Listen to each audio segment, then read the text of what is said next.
At sa aming pagbabalik, Congressman Kiko Barsaga hindi raw magbabago ng asal kahit sinuspindi na ng Kamara. 10 lechon ang salaloma na ipinasara dahil sa banta ng ASF o African Swine Fever, pinayagan na uli magbukas.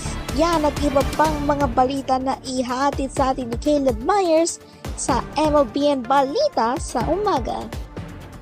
At syempre sa ating Rapido Meals, gagawa tayo ng perfect on-the-go snack na peach mango pie.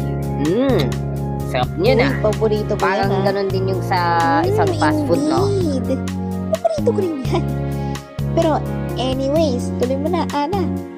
Yes, dahil tuloy-tuloy lamang po ang pagtutok natin mga kakampi. Magbabalik lang ang inyong paboritong morning kasalo. Ito ang Masayang Umaga Kakampi!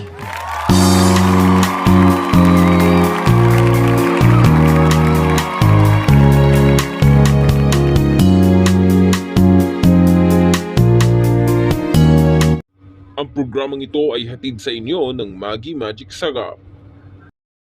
Ang pusong nagtatampo? Lutuan mo ng may all-in-one